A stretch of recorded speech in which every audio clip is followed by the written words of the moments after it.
It's hard to talk about, to the point of embarrassment. My parents got divorced. I went up to hang out with my father at his house upstate. He got up early to go to breakfast or whatever. I went wandering around the house, and I went into his room, and I saw this jewelry, women's jewelry, and frilly clothes, and I thought, my God, my dad's already got another woman. When I got home, I said, Dad, how can you do this? And he said, no, it's not what you think. He likes to wear women's clothing.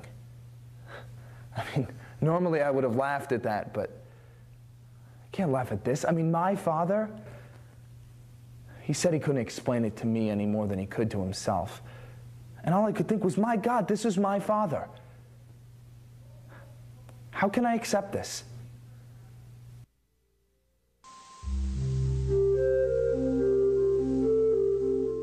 Transvestic fetishism is a disorder in which men experience an irresistible compulsion to dress in women's clothing. Men with this condition typically begin cross-dressing in childhood or adolescence, and cross-dressing becomes an essential aspect of achieving sexual gratification.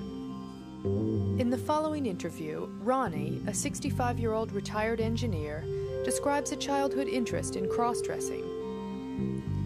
As Ronnie passed through puberty, his cross-dressing became sexually arousing, and in the ensuing years took on a more important and sometimes distressing role.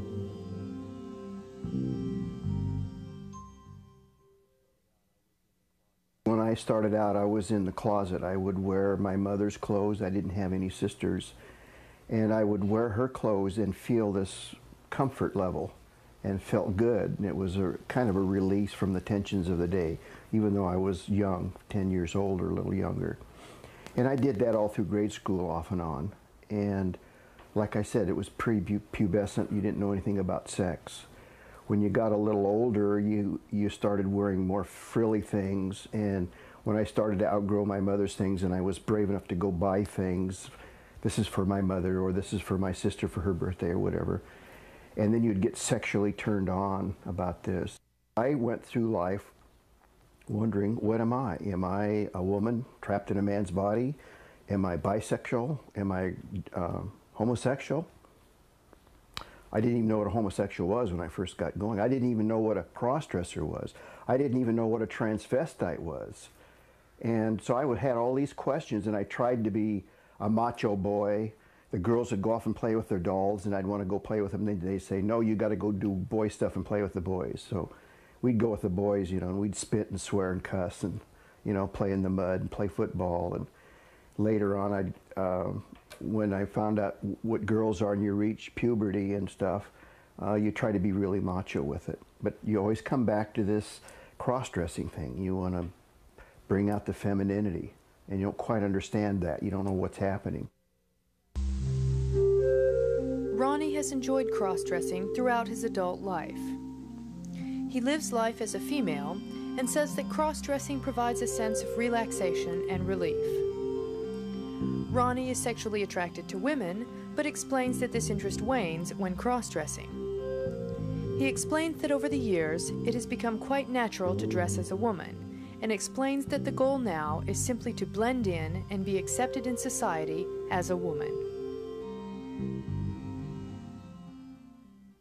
I was married 14 years, and we had some problems other than the cross-dressing. My wife didn't know about it. I kept it from her.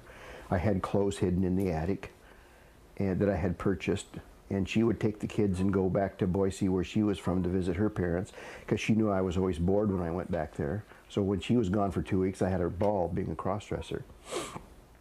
And then she'd come home, I'd put everything away again. And I can't honestly say that cross-dressing had nothing to do with it, because if a person isn't able to cross-dress, even if he's married, he gets very grumpy and irritable. It's kind of a stressful situation. He needs the release of cross-dressing.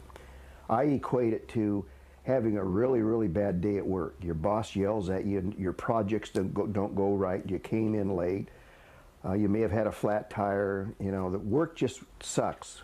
So on the way home, you stop at the lounge and you have a drink, And I call that the attitude readjustment hour. A couple of drinks, you feel great again. You know, you can take on the world. You go home, you're happy. Cross-dressing is the same way. You have a really bad day and you wanted to cross-dress, but you couldn't do that. And then if you can cross-dress, it releases all that stress. I'm retired and have been divorced for 25 years or more. I go out all the time. I live practically 90% of my time this way. And I do all my errands, shopping. I've had seasonal opera tickets, seasonal symphony tickets, and I go to those dressed as Ronnie, of course, and study the other women and what they're wearing. What are opera clothes? What are symphony clothes? And I go out and buy those, so I just blend in. I want to blend in with society. If you go out and, like some women, and I kind of envy them in a way, are real flashy and they wear really great clothes and, you know, they have nice figures and everything, and they're outstanding and they attract a lot of attention, but they're female. Now, if I did that, if I attracted that much attention, people would soon start picking up the male traits and then determine that, yeah, I really am a male, a man in a dress. So if you blend in and do what the women do and dress like most of the women do, you really don't have a problem with it. Because people, by and large, do not expect to find cross-dressers, transvestites, or whatever at the opera. I've done it for so long now, it's a natural thing to be feminine. So that it's not a feeling of necessarily being a male, but more of a sense of portraying being female, but not really working at it hard anymore because it's becoming more natural. And I can go back and do the makeup and the clothes and be out of here and very quickly anymore, where it used to take me hours to do all that because I've done it so much. And I can go out and not feel threatened when I step out into the world. Whereas a person who doesn't get to do that very often sometimes is a little hesitant to open that front door and make that first step because they're not, you know, all of a sudden they've made a really drastic change. And I haven't, because it's more natural to me. So the feeling then becomes, I think, for me, more just as being a human being. Sometimes I don't even think about the fact that I'm female. And I'll be walking through stores or something and walk by a mirror and look in the mirror and say, oh, that's me. You know, and then it just rings a bell and says, hey, yeah, I'm a female. Look at how I'm dressed. Otherwise, I'm just another person doing another thing. And it's more of a natural thing. Not that I'm trying to be female, I just am female. I'm just a person doing whatever I need to do. So the sexiness, the sexualness, the femininity part sort of blends into your persona, and you're just another person doing things. Just like a male would be, they're male all the time, or a female, they're a female all the time. They don't think about their sexuality all the time. They don't think about the clothes that they're wearing all the time, other than just dressing for whatever they're going to do. And once they've dressed that way and they're doing whatever they need to do, they don't think about that. They just fit in. Ronnie believes that the need to be feminine was both inevitable and inborn. Throughout life, Ronnie made several attempts to stop cross-dressing, but has always returned to it.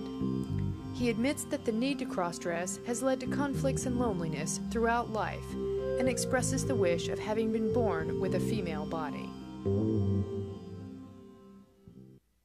I thoroughly believe we were born that way. There's something in our brain, there's something in our chromosomes that make us that way. I'm not totally masculine, I'm not totally feminine. I'm something in between. There's something in my brain that wants me to express the feminine part of my persona more than the male part. I dress this way because I'm trying to express the femininity that I have within myself. I would rather live in the world as a female. If I'd have had my druthers, I would have rather been born female. I always thought that my body as a male, well, that's what I was born with. And eventually maybe I can find out that I really am a transsexual and want to go for the operation, and they can do things to alter your body to make it more feminine. And then I thought, well, I really don't want to do that because I have 3 children who would lose their father, and that would be devastating for them. And I didn't want that to happen. I didn't want them to lose their father. And I like being their father. It's a lonely life for a lot of the reasons that I described, because you don't have anybody that you're really close to in a romantic way. it's difficult because everyone goes through a very emotional, traumatic, guilt-ridden, blue depression type situation, trying to discover their sexuality and what kind of a person they are. I mean, it's tough enough growing up through teenage years, trying to discover, going from childhood to teenage to adult. That's a difficult time in a person's life. But to be thrown in with the fact that you don't know what gender you are, what gender you want to be, you add all of that and the secretness that you go through in your life to keep this from everybody, trying to keep it from your job, trying to keep it from your family, trying to keep it from your friends because you didn't want the ridicule or you didn't want to lose your job. I mean, it's a traumatic thing. And then you're searching and searching and searching, trying to find answers. And when I started out at 20, 18 years old, all I could find were very, very scientific papers that were just difficult to understand. They were not very practical things. There was not that much study done on it. Now there's lots of material out there. There's lots of television programs. There's lots of books. There's lots of clubs like the one I belong to. There's lots of national organizations to get information from. So by and large, the kids nowadays that are coming up, 18, 20, 25, a lot of them are making the change through the transgender surgery at a lot earlier age because they know they've explored all of this and determined that's what they wanted to do. Our club and outreach things make it easier for people to come to grips with their self, with their lifestyle at a lot earlier age, so they don't have to suffer through 20, 30 years of marriage or lifestyle after they're 20 to figure out what they really are.